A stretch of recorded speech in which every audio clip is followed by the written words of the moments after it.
I should start by saying that I don't know anything about Ready Player One, and hearing you talk about it, I'm not too interested in finding out much more about it. My remarks in this video will not be directed specifically to Ready Player One, but it may make references to what you've said about it. What I'm saying is, I'm not hating on something I've never heard about, I'm just hating on poorly written stories in general. As a general disclaimer for all of my videos, I don't know what I'm talking about. Also, I'm working on the assumption that everyone shares my opinion on how a story should be written. Not that I assume everyone shares my opinion, but like I'm commenting on an alternate reality where everyone shares my opinion. The me from this universe. Or I could just say that when I say we, I mean Chris, you, and me. Just like us kids. One of the things we really enjoy about a good story is character development. Coming from a humble beginning, like living under the stairs, and then discovering some untapped potential. And then through a series of taking chances, making mistakes, and getting messy, the character becomes something greater than what they were before. You can't have that sense of great achievement without great struggle. You can't have this immense joy at the end of a story without a lot of sadness, generally speaking. And like, everyone thinks their life is hard, and it is, because that's the nature of existence. Like, not that existence is pain, but if we didn't experience difficulties, and I mean, I guess there are people who don't experience difficulties, but they don't have freedom or a sense of achievement. What am I trying to say? I'm trying to say that if you live in your parents' basement and you have Hot Pockets delivered to you every day at 2 o'clock, you don't have a difficult life. You might think you do, just because you don't have a sense of purpose. I guess I can't comment on whether or not it's self-inflicted. But we all like to think that our struggles and our hardships are worth some kind of reward or positive experience. But when your idea of a substantial affliction is that your mom bought the wrong Hot Pockets, or Uncle Chuck said my knowledge of 80s pop culture isn't a valuable skill, and that not overcoming those challenges, but just enduring them, just being subject to them, is worth some immeasurable wealth or personal harem, what you get is an anime, or, power fantasy. They can be the same thing. A lot of times they are. And if that isn't enough, you can just substitute the whole untapped potential for untapped power. So kind of like that being the chosen one element, where you're kind of born a loser and you don't achieve anything in your life, but just through no effort of your own, you're the most important person in the entire universe and you can save the world just by being you, which circumvents the whole growth experience. Power fantasies aren't about growth, they're about being right all the time and proving Uncle Chuck wrong. And at the end of the show, they're still the same arrogant kids who are too immature to understand that a story about somebody winning the lottery is not compelling. They're the kind of kids who find gritty games like Halo fun because they don't experience grit or like darkness in their own life. So the idea of picking up a gun and shooting somebody is a novel experience because they live in the basement and they don't get out. I don't know. I'm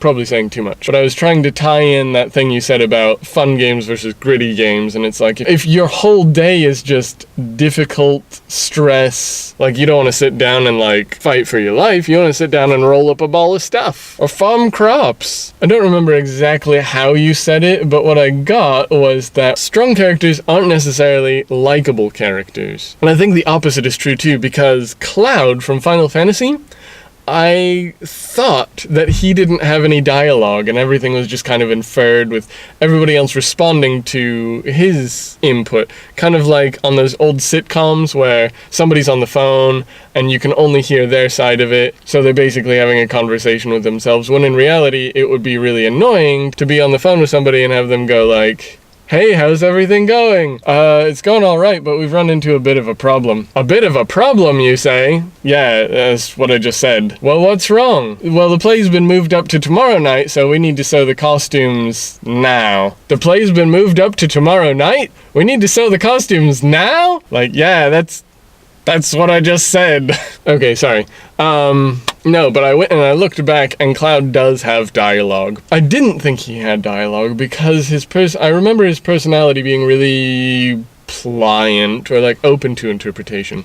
But I think that might have been because the primitive graphics of the time didn't give you facial expressions and had very limited ability to convey body language. And using text instead of voiceover excluded a lot of intonation and other subtleties, still leaving a great deal of it up to the player's imaginations, which is maybe why he was so likable. Well, because what I did is I looked up a Let's Play video of Final Fantasy VII to figure that out. But I think, I don't know, Let's Play videos is something we might have gotten into when we were kids if it was available, because we would play Ninja Turtles, the arcade game, which is a confusing title because it's actually Ninja Turtles 2 for the NES. I don't know, I had some confusion about that in my 20s. I was like, no, it's not the arcade game, it's for the NES. And they're like, yeah, that's what it's called. But we would play that and we would get stuck and we would have Craig, you know, come in and play it for us. But another thing is that, you know, a lot of kids don't have money for video games, or they don't have as many video games as they can look up online. It might just be a generational thing, but we should play.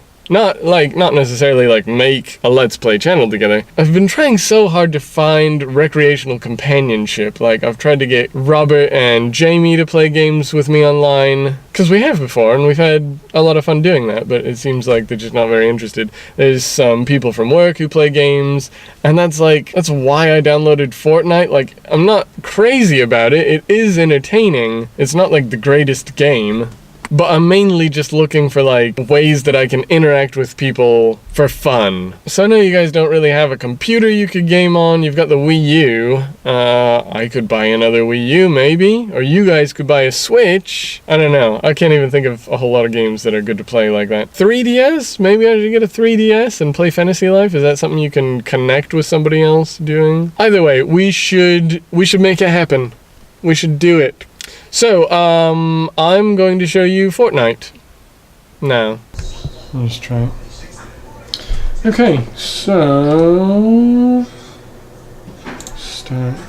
There we go. So you have to download this launcher, Epic Games. That's also the thing they use for Unreal Engine, I guess. I don't know. Which is kind of annoying, but here we go. Oh, I didn't have to restart, that's great.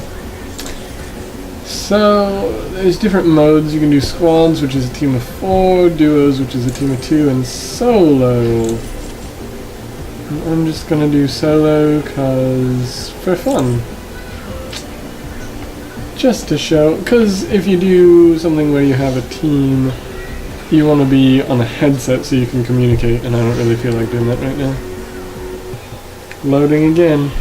Alright, so you're on an island, and this bus flies across the island, and you jump out when you're ready to set up base. And you can kind of tell your teammates where you want to go. I'll go over here. I haven't been over here before, I don't think. Oh, no. Okay, there was some science to this about how you go straight down.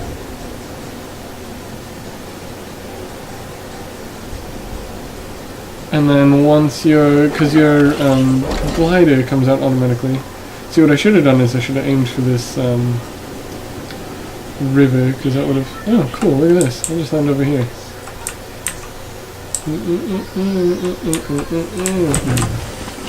These are rare good things.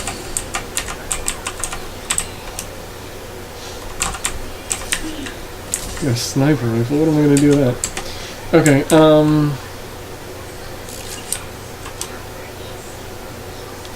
what am I saying? It is, oh, took some damage. It is 1 versus 99 kind of thing, where you just have to survive, you just have to outlive your opponents.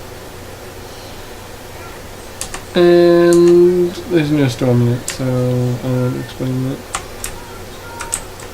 feel like there's probably a lot of people. Yep, I can use some gunshots. So I'm gonna go the other direction.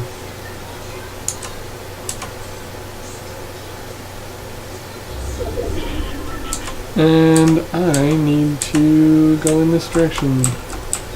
Okay. How can I do this? I don't know how to, like...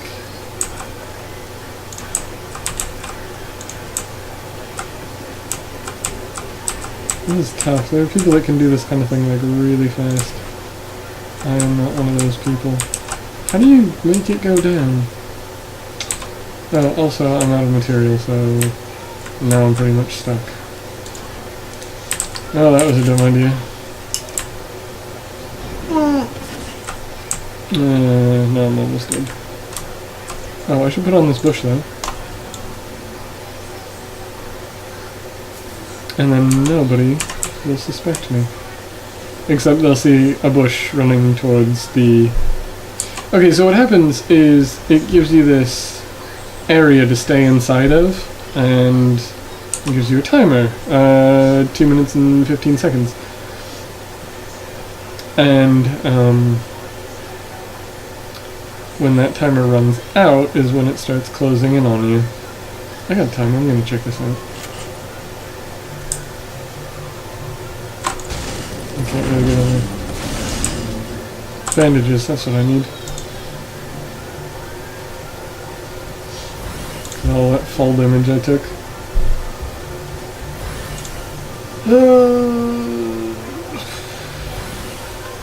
I should be on the lookout for people coming in from the storm. I'm going to try and get some high ground.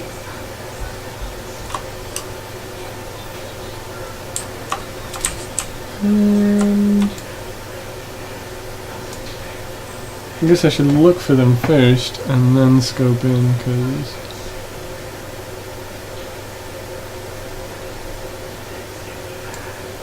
there's somebody over here building. See, I can't quite...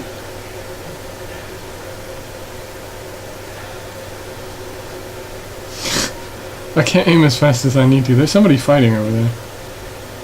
If they would just hold still, I could get a good shot on them.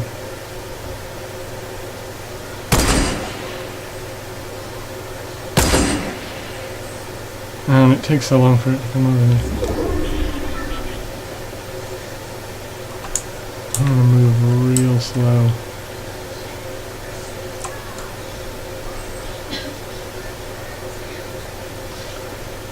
They're just gonna keep moving around so I can't get them.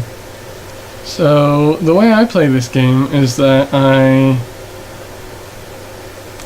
kind of sneak around a lot and don't do very much and then get killed. So probably the reason it's not as enjoyable for me as it is for other people.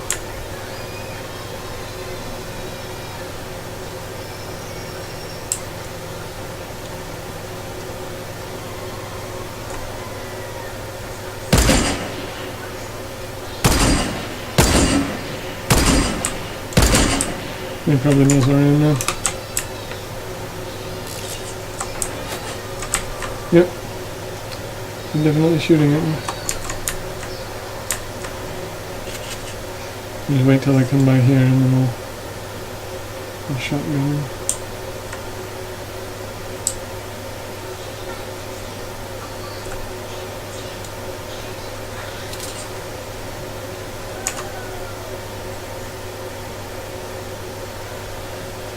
No.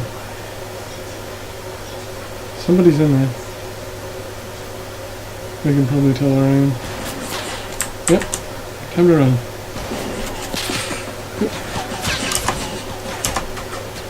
And I'm gonna die.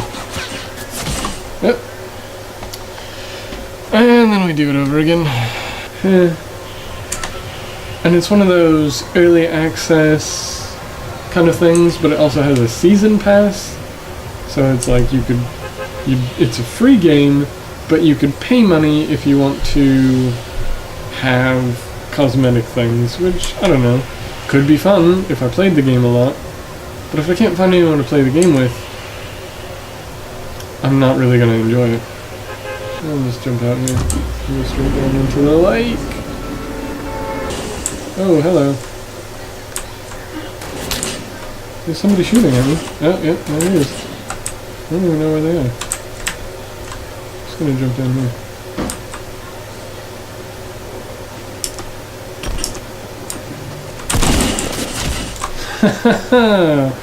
Yeah, that didn't last very long at all. Alright, so let's try squads. Okay. What? I said hello. Hello? Hi, mister. Really doesn't matter to me what game I play. As long as I have someone to play with. Oh, okay, so see, here in the top left I've got my list of squad mates. And I'll see them on the maps. They'll probably tell me where they want to go with the different colored markers. Yeah, they want to go to Tilted Towers, which is a notorious place for if you don't want the game to last very long. So I'll probably drop here and then swing over. The river is like the lowest altitude place. Oh, maybe I went way too far off. I gotta get over to those buildings.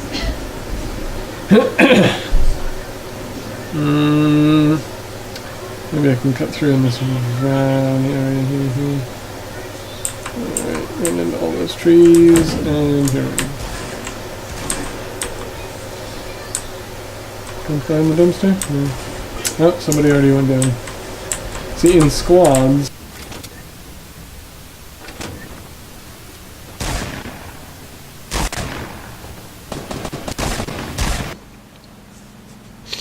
yeah, I want you, and you want me too, and you need this, wanna give it to you, and I thought this time I'd say something new.